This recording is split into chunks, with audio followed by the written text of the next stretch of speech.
Welcome back.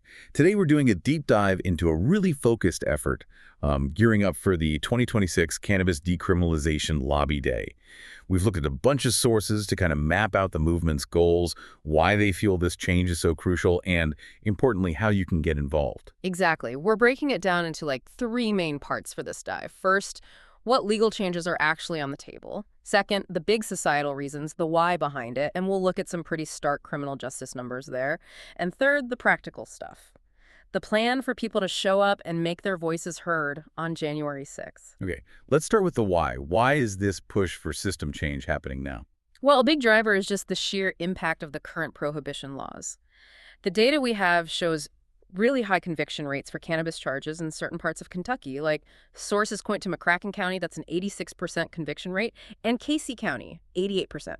86, 88%. Yeah. That's not small numbers. Not at all. It shows the system is consistently penalizing people, often for, pretty minor possession offenses. And there's a layer deeper than just the high numbers, right? The racial disparity aspect. Absolutely. That's a key motivator mentioned often. It's so significant that back in 2019, the Jefferson County attorney actually stopped prosecuting simple possession, where we're talking less than an ounce. Why? What was the specific reason given? The rationale was the racial disparity in who was being charged and convicted. It was described as something that just jumps off the page. You couldn't ignore it. And that wasn't just the prosecutor's office, right? Didn't the Louisville Metro Council do something similar? Yeah, they did. They passed an ordinance, I think it was 15-9, made possessing less than half an ounce, if you're 21 or older, a low priority for law enforcement.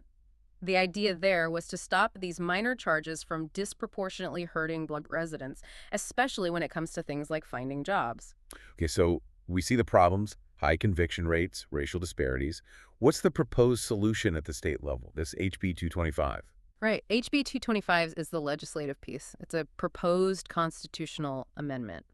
So this isn't just changing a regular law. It's about adding something new to the Kentucky Constitution. Puts the power more directly to the voters. And what would it guarantee specifically? For adults 21 and over, it sets out two main rights, free from criminal penalties. First, the right to possess, use, buy, or sell up to 1 ounce of cannabis. Okay, 1 ounce. And the second part? The second part is about personal cultivation, the right to grow, harvest, or, store up to 5 cannabis plants for your own personal use. Again, no criminal sanction.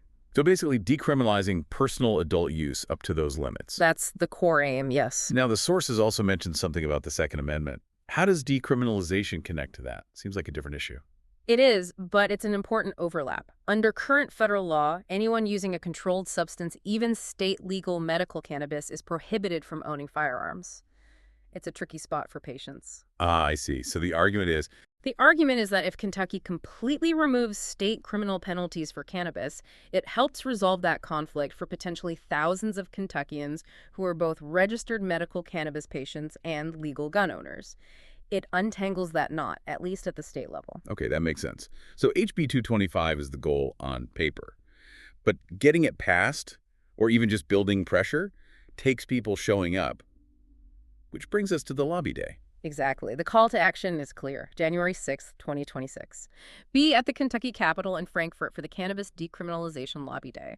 This is about making that public support visible and, frankly, unavoidable for legislators. All right, practical details for anyone thinking of going. Where do people get info once they're there? Look for an information tent right there on the Capitol grounds.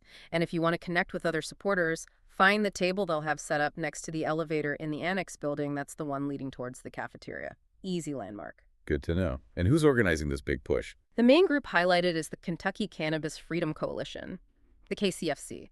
Sources describe them as the state's largest cannabis civil rights group.